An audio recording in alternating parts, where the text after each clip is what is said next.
All right, welcome into SportsBIT Betting Insight today. It is Wednesday, April 6th. Pauly and Teddy. Deep dive today will be Masters preview, play of the day coming up, big game breakdown. Two monster games in the NBA, OKC and Portland, Houston and the Mavs, and we got an NBA, Major League Baseball game as well. Bad beats and bad bets coming up in a second. Teddy, you want to start us off with a fresh take? Go ahead, pal. Yeah, I feel like on yesterday's show we were talking about the national championship game, and oh, what a great game it was, and oh, an instant classic, and all this. I lost a bet on that game. All right, the national championship game sucked, and I didn't say it strongly enough on yesterday's show. I need to say it stronger today. I'm no fan. I know that you're still a fan, Paul, at some level. I know most of the viewing audience out there is still a fan. My fan days ended probably when Chris Webber called timeout, against North Carolina. That was the team that I loved. I was in Ann Arbor, my Wolverines. I was a fan. As a bettor, I'm not a fan of any team. And the only time I won an instant class game, I'm like, oh, this game is great. What a great game. Is that I got plus 16 with the underdog, and we got an instant classic game. You know what my favorite kind of game is, Paul? My favorite kind of game is like Nova versus Oklahoma when you got a Nova ticket in your pocket. Those are the fun ones to watch, not the instant classic. So, I'm no fan, baby. I'm a bettor. All right, there you go. Well said. Plenty of bad bets, which we'll get to in a second last night. Let's start with a bad beat. The Houston, New York Yankees total. If you had it under, a tough beat, 2-2 in the eighth. And then Betances, a third grader, could have made that throw to first base. He airmails it. Correa's running out of the baseline. Girardi comes out with the protest. Of course, you know how that goes, Teddy. Oh, yeah, and of course, we're talking about a dribbler. This ball, how far did that ball go? 40 feet? And on next thing you know, 3-run score after the error. But you asked about what happens when Joe Girardi protests. You can see the photo right here. It's a legal play? No. Is it a good baseball play? Yes. Will it ever get overturned? No. I can't ever remember a protest getting filed that actually made a difference in Major League Baseball, but they did it. But again, Paul, we're talking about bad beat with an MLB under. We're going to be talking about those every single day because just about every single day there's a bad beat playing a baseball under. Yep, all right. Plenty of bad bets. Let's start. We'll continue with baseball. The Cardinals and the Pirates, it was 7.5, pounded down to 7. The game goes over in the fifth inning, Teddy. Yeah, top of the fifth. That wasn't a right side by any stretch of the imagination. What about us, Paul? Play of the day yesterday. We liked Milwaukee and San Fran over. The final score was 2-1. Game had only 3 extra base hits and 2 walks between the two teams combined. Yeah, that was a bad bet. The Padres still haven't scored. Shut out again. Managed 2 hits against the Dodgers, and the Angels get thumped by the Cubbies again. They only scored 1 run. So not a good start for the Padres and the Angels, both at home so far. Yeah, and the one caveat to that is let's not forget the single most profitable team to support over the first half of the MLB season last year was the Minnesota Twins. And Minnesota played the worst opening week of baseball that I can recall. They were outscored 45-16. They were blown out. They were losing games 10-2 and 9-1 and all that. And then they went on and won, 48 of the next 82 after that first week. So Padres and Angels, very rough start, but maybe there's hope. Maybe there's some value with either one or both of those squads somewhere down the line. What about the Rangers bullpen? We were talking up that Texas bullpen. Hey, they got lit up for 8 runs in 3 innings. Bad news if you had a Ranger ticket in your pocket, and very bad news if you had an under. There was no show Tuesday in the association. A lot of bad bets in the NBA. The Pelicans, baby. Teddy, the 76ers were favored for a reason. Yeah, when Philly's favored, they're favored. Because, how about this? The 76ers has chalk.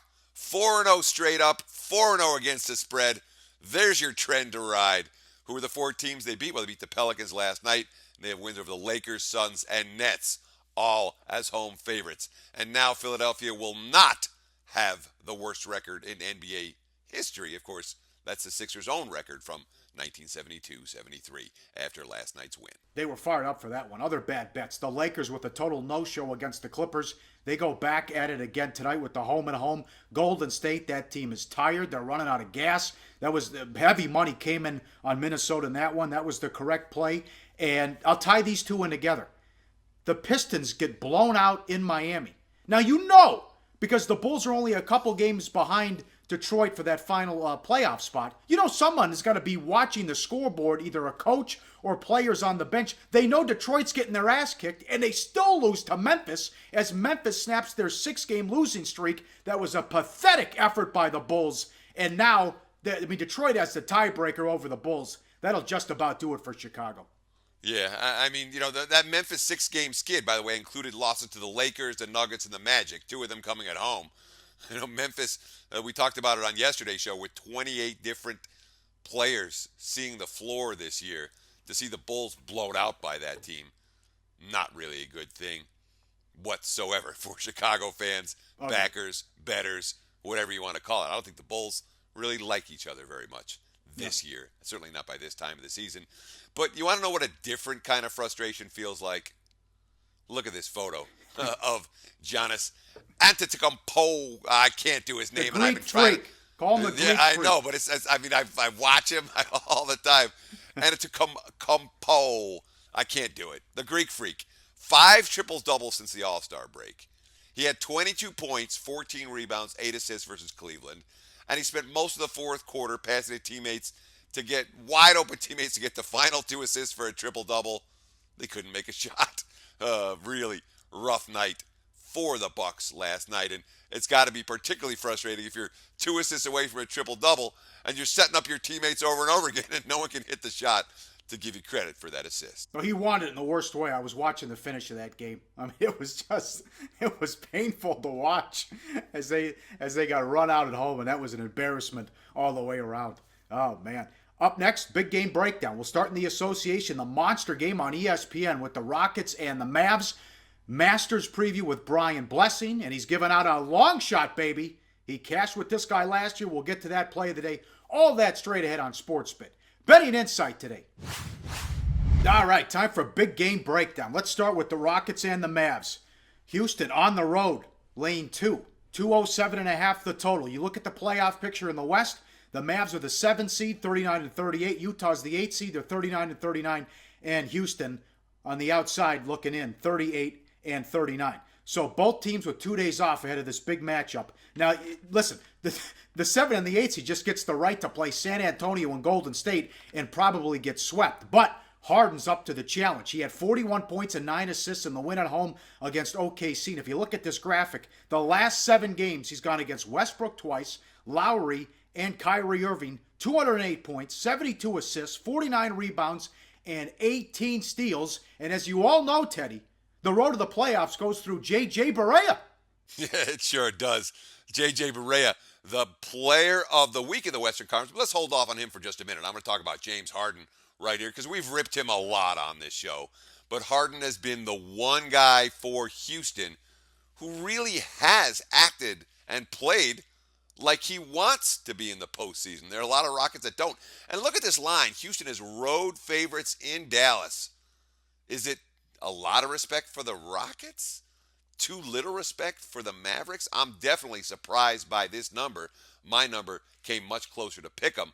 I had, in fact, Dallas favored by a half point in this by my powering number. So I'm a little bit surprised to see Houston taking the money. But let's go to J.B. Bickerstaff's quote on James Harden, as you mentioned, putting up those monster numbers here down the stretch. Quote, "It's becoming routine almost. What he's doing is unbelievable. He's carrying us. He's willing us to victories. He's keeping us in games. He's hard to guard, obviously. The assists and things like that make it even harder to focus in on him." But the one concern for James Harden and Houston here, all of a sudden, Dallas has really slowed down the pace. Possessions per game, full season, they're at number 22 in the NBA. About 96.5 possessions per game. Over the last 4, how about 91 possessions per game? That's ranked the slowest pace in the NBA. And that might be the elixir to knock off the Rockets if you want to beat Houston. I don't know if you want to run and gun with that team if you're Dallas. Slowing down the pace makes perfect sense for this one. Now let's talk about J.J. Barea, buddy. All right, take it away. These are great numbers. I can't believe this. I had no idea. Yeah, he was. He was the Western Conference Player of the Week. Yeah, the road to the playoffs does run through J.J. Barea. 23.5 points, 6.8 assists. He led the team in scoring in all 4 wins. Remember, Dallas, this quiet little 4-0 straight up, 4-0 ATS run. Darren Williams has been hurt. Barea's been the guy. And if the Mavs are going to win tonight, again, with its no respect for Dallas point spread, Barea's going to have to be the guy again. All right, game number 2, the Thunder on the road to take on the Blazers. Now, here we go. Some lineup shenanigans. We'll see what happens here. Projected line. OKC 3 if the starters play. Portland 7 if Donovan sits the starters. Can I count on Donovan to do the right thing here? Maybe you can point the finger at him, as they've lost 13 times when they take a lead in the fourth quarter and they spit it up. But so OKC wants to play Memphis. They want to see Memphis in the 3-6 matchup. They want Portland to get the 5 seed, so Donovan should sit everybody as they ran out Denver last night, and it's a back-to-back. Save the guys, because Memphis has been terrible. Now the news with Conley that he's out for the season. If you're Portland now, how do they react tonight? I mean, they can taste that 5 seed. They want to play the Clippers in the first round. They don't want any part of OKC, and they have the tiebreaker over Memphis. They're only a half game back, and they close with 3 games at home the rest of the way, while Memphis has to play the Clippers on the road, Dallas on the road, and they have 2 left against Golden State. So, I mean, we've talked about this too. Stotts has got to win the Coach of the Year. They lost 4 starters off that team last year, and they're going to go to the playoffs and might get the 5 seed in the West. Yeah, Portland was lined as like a 30-win team.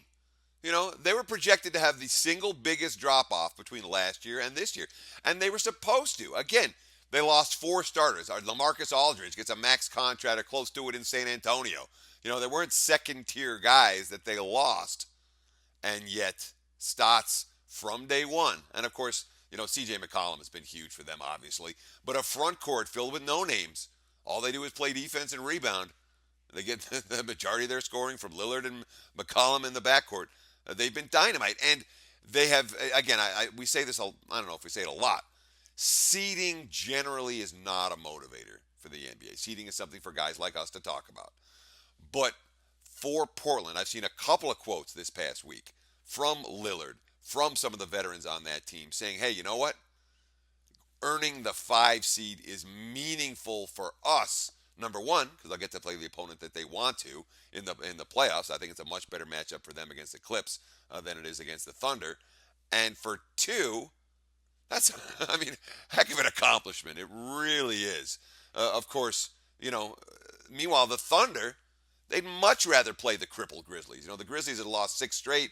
They were 2-10 in their last 12 games before winning last night. And by losing at Portland, they increased their chances of facing Memphis in the first round. But we've been questioning Billy Donovan's decisions all season.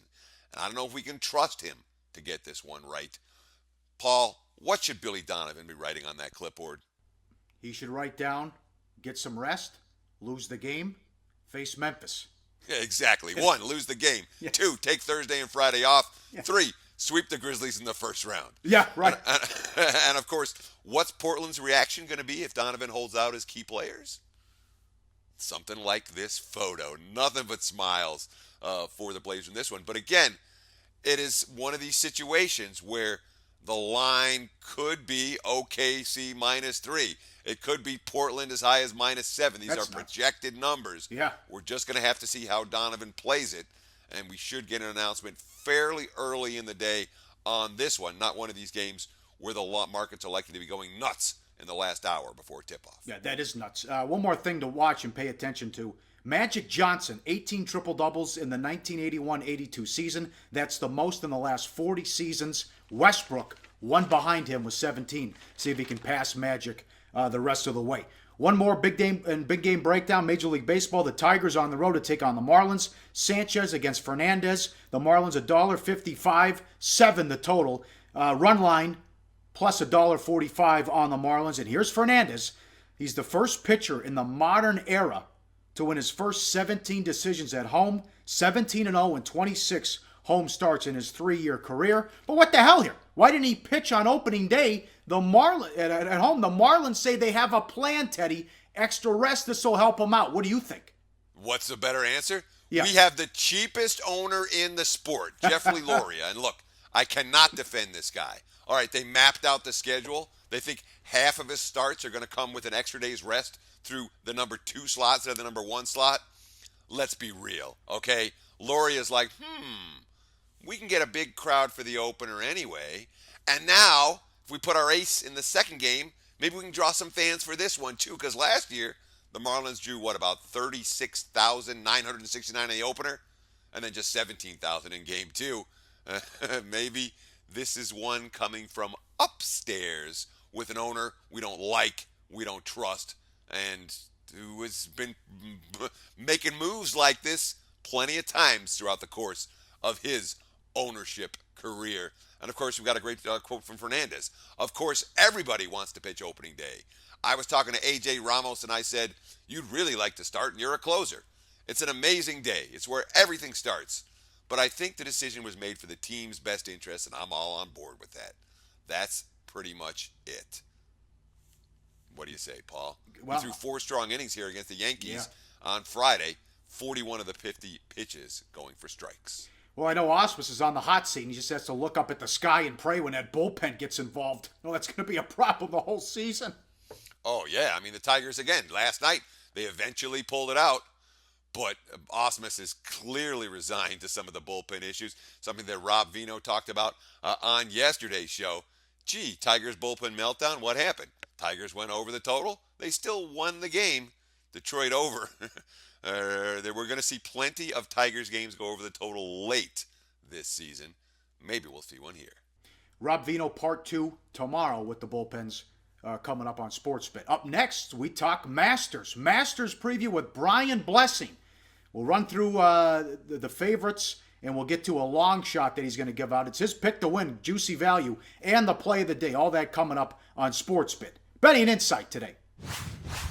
All right, welcome back on SportsBIT. Betting Insight today. 5 great minutes with Brian Blessing. This guy's like baking soda. He can do it all. Hockey, horse racing, and golf. He gave out Zach Johnson 125-1 last year to win the Open Championship. At Brian Blessing on Twitter. And he joins us now. Thanks for the time. We have to start with Spieth and what happened last year. The magical run ties Tigers' record, wins 2 majors, had a second-place finish and also a top 5. This guy almost won 3 majors last year, Brian. What do you think the chances are of a repeat? It's very tough to repeat, Paul, at the Masters. Very, very rare, very select company that's done it. Plus, if you watched him last week at the Shell Houston Open, he's a little bit off, and it's his putting that's not been phenomenal. And he seems to be a little bit out of sorts, like he's really frustrated. So he's facing a little bit of adversity coming in here. Plus, don't forget the distractions of the Champions Dinner and things that he'll have to go through for the first time. If he does it, he is truly one of the greats, but I think it's a pretty tall order. We were talking Grand Slam last year. At least the chances. Was it kind of a fluke, or can he dominate golf here as he's had so much success at a young age? Well, you think of last year. I mean, from a current form, and golf is very cyclical in that kind of thought process. He wins the first 2. Johnson, I mean, you want to make the case Johnson gave it away at the end, but then he made the long birdie putt on 16. He was in it at the end at the British Open. And then basically he was in a stare-down match with Jason Day, who kind of kicked the door down, winning the PGA. So he was right there in all 4. I just think his travel schedule at the beginning of the year, Paul, his game is just off. And it's a testament to how good he is that he's contending in tournaments, but there's just something not right now. Okay, Phil's had success here. Bubba's won 2 of the last 4 years. Why do lefties do so well at this course? The majority of holes at the Masters are dogleg left. So basically, all the right-handed guys are hitting hooks. The lefties are hitting high, soft fades into fast, firm greens. So they have a distinct edge with 6 of the last 13 being lefties, Weir, Mickelson, and Bubba. And then on top of it, Watson's length gives him the wherewithal to be hitting, sometimes 7-8 irons into these par fives. So look, it's just a matter of the course is so set up for him. If his mind is right and he's putting the ball reasonably well, Bubba Watson should contend here for the next decade. Okay, there's a prop up. Will Spieth, Jason Day, or Rory win? Yes, plus $2. We already went over Spieth. What do you think of McIlroy and Jason Day? Of the three, right now, and you can't knock anything about what Jason Day has been doing, but I still maintain, talk to me in 10 years, Rory McIlroy lost number one last year to an ankle injury. He just changed his putting stroke to a left-hand low style, and he was pouring them in left and right in the match play. I think McIlroy is sitting on a big tournament. I of the three, I really still believe that McIlroy has the biggest upside. Okay, and Dustin Johnson, it's between the years, man. It's all in his head. When will he come out after he has a great Thursday and Friday? When can he finally put it together on the weekend? That's the $64,000 question. I'm bitter. I played him in the Shell Houston Open last week. He should have won in his sleep. He missed 6 3-putters. He missed about 6 6-footers on Sunday and hit the ball in the water on 11 to take a double bogey, and he was right there. I mean, he should have won last week. I don't think, for whatever reason, Augusta really sets up for his game. I think he's more of a U.S. Open PGA kind of guy, to be honest with you. Okay, you give out 80 and 100 to 1 on a regular basis. Who are you picking to win the Masters? We could have made this a 35-second video because when you started, you had him. How in God's green earth is Zach Johnson 60 to 1? I mean, Brooks Koepka, Matsuyama, guys are in the 35-40 to range. What am I missing here? The Masters has a history of repeat winners. Johnson won this tournament in 2007, laying up on all the par fives. With technology, he's longer off the tee now. Probably has the chance to get home. The weather's going to be good, so the course is going to be dry and fast. So I think he's going to have a chance to get home in 2 on some of these holes, the par fives on the back 9. But Paul, tee to green in the match play tournament 2 weeks ago, and Johnson skipped last week, went to Augusta and got to work. Tee to green, only Jason Day hit the ball better. Zach Johnson lost to McIlroy, but that was because McIlroy made about 3 50-footers in his match. Tee to green, Zach Johnson was flag hunting and played better than anybody. How this kid is 60 to 1 is beyond me. He's my top pick. I love it. I love it. Last thing, are you going to give up on Tiger finally? Oh, my good friend, I think you finally worn me down. Yes. I think you finally worn me down. It's not looking good, is it? No. That Sports Illustrated article, man, that he's sick of being Tiger Woods and he sits in his house all day playing video games. I don't think he has the drive, and then he's going to use the injuries as an excuse to just call it quits or just fade away. Well, it's all about the health. I mean, it wouldn't have shocked me. This was pretty telling to me that if barring any chance of hurting himself again, he's got that mindset. It wouldn't have shocked me if he showed up and played this week. The fact that he's not even doing it, he's coming for the champions dinner, I think it speaks volumes. Yep. Well said. Excellent job. You're the best. We'll talk to you soon. Thanks for 5 good minutes. Oh, my pleasure, Paul. My favorite event of the year. Should be fun, man. Brian Blessing on SportsBIT, betting insight today. Coming up next, the play of the day. Wrapping it up on SportsBIT. Excellent job by Brian Blessing. Teddy, what'd you think of that golf analysis? I'll tell you what, I know nothing about golf. I've been in Vegas almost 20 years, and I've learned nothing about golf. I'm glad we've got experts like Brian Blessing to share his wisdom with us. And one of those wisdoms, Paul, is something we're going to use as a play of the day for today. Yes, so he loves Zach Johnson to win the Masters, 60 to 1. He and again, the weather forecast is going to be windy, so he likes him even more. But let's look at the play of the day and stick with Zach Johnson. So Brian likes him 60 to 1 to win it. How about Zach Johnson to finish in the top 5 plus 750? Juicy return on that one as well. Something to root for in the 4 days with the Masters. And again, Brian gave him out. He had in his pocket 125 to 1 to win the British Open. Let's make it 2 for 2 and let's get a nice payout with Zach Johnson to win it and to make the finish in the top 5. That's today's play of the day and money time. Back tomorrow, big game breakdown, bad beats, bad bets, and Rob Vino part 2 with the bullpens on SportsBit. Betting Insight today.